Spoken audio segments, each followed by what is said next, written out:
Hi, everybody. Welcome to week 13. We are really getting close. We've just got 4 more weeks until the end of this course. Wow. All right. So this week we're talking about competency 7, engaging in scholarship. There's a lot of areas we can look at with this. And as a new MSN grad, you're probably not going to be jumping into scholarship right away, but you do need to have a little bit of a background. There's one particular area of scholarship that I'd like to talk about this week, and it's actually having to do with the NCLEX, right? Okay, so this test is supposed to determine if the new grad is ready to practice. That's kind of the whole point. So this is the thing. Research from the National Council of State Boards of Nursing has shown that many employers feel that new grads are not ready to practice. Probably not surprising to you guys, right? Only about like 24 to 27%, somewhere in there, thought that the new grads that they had employed were truly ready to practice. So we've got that kind of issue. Then we know that we have large numbers of errors in healthcare that have resulted in either patient harm or patient death. So you've got that piece. Then the third piece is that every 3 years, the National Council surveys nurses who have taken the NCLEX within about the past 6 months, and they want to see what knowledge and skills they're actually using on the job as a new grad in clinical practice, okay? So they take those 3 pieces, the National Council, kind of put them all together, analyzed them, and they determined that new grads need to have more effective clinical judgment skills, and that the NCLEX had to better capture that attribute, okay? So first, they looked at creating a new model of clinical judgment. Now, when they looked at the survey of the new grads and all the different knowledge and skills and things that they performed in the clinical setting, almost half of them required clinical judgment, where lesser percents required either critical thinking or problem solving. So they're really honing in on this clinical judgment piece. And in this model, the components of it are that nurses need to first recognize cues from your patients, signs of improvement, signs of deterioration.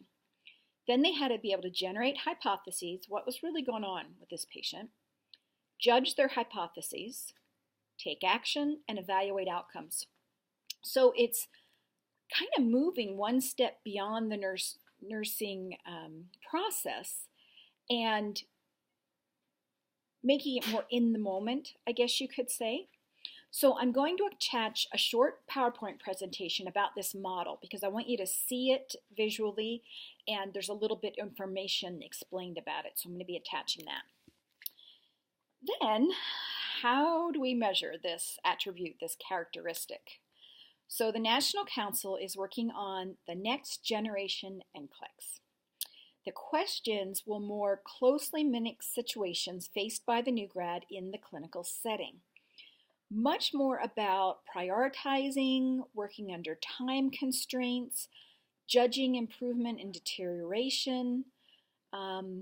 It's really interesting. So I'm going to attach another PowerPoint. It's short.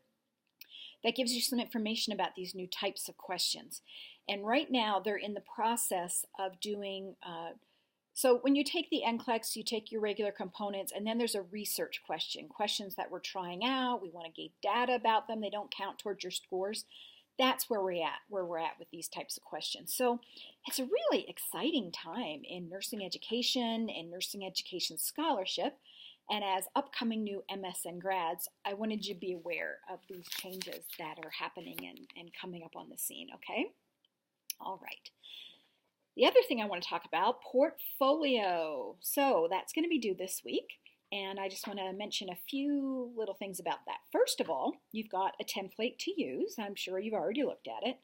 In the past, we did not include a template in this course, and our students complained that they didn't have a really good example of what we wanted because a lot of them had never put together a portfolio. So now we've included this template. You can individualize it, you can change fonts, you can change colors, anything like that. It's just that the content needs to be there. Please look at the rubric. Please look at those top boxes for the scores and look at the descriptions. The biggest difference in the portfolio versus what you've been giving us in the DQs, because the portfolio has a large portion that has to do with the competencies and Boyer, is that you're focusing much more on accomplishments rather than what you hope to achieve in your practicum. The accomplishments can be from your practicum or they can be from any of your past experience in your career. Either one is fine. I always get questions about the letters of recommendation. So if you're tech savvy and you can just meld those letters of recommendation right within your portfolio document, great, go for it. If that's a challenge for you, that's fine. You can upload the 2 letters of recommendations as separate documents. But when you're putting in the documents, when you're uploading things to the assignment area, make sure you upload the portfolio document and upload each letter of reference before you hit submit. If you haven't uploaded everything and you upload just the first thing and then hit submit, it won't let you upload anything else. So just to be clear on that. And yes, there are 2 letters of references, but 3 people to include in the reference list. Be sure to look in the rubric because they need to be 3 people from specific areas, okay? And but the reference letters don't have to be from any of the 3 people actually in that reference list. They can be, but they don't have to be, okay? All right. Oh, final thing. If you have not gotten in your midterm evaluation yet for your practicum, all of you should be about at that midpoint now, and I really need the last of those uploaded this week, okay? And that will help with seeing where you're at with your grade more accurately in the program. Okay, guys, I think that's about it for this week. I'm looking forward to reading those NEPDs that you turned in yesterday, and I also really can't wait to see how your portfolios turn out. I'll see you in the main forum.